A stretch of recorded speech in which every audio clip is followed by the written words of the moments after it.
Hello guys, আসসালামু আলাইকুম। কেমন আছেন সবাই? আশা করি অনেক ভালো আছেন। আপনাদের মাঝে নতুন একটা ভিডিও নিয়ে চলে আসছি। ব্রাদার প্লেন মেশিনের পুলি পজিশন কিভাবে আপ ডাউন করতে হয়। মেশিন সুইচ বন্ধ করে বি বাটন চাপ দিয়ে মেশিন সুইচ অন করব।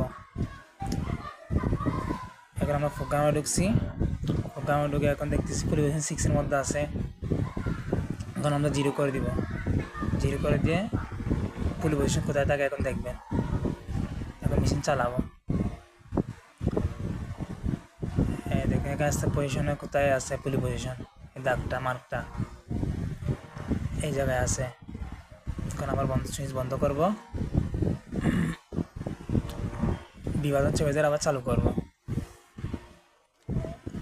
এখন আমরা পুলি পজিশন 10-এর মধ্যে করে দিব।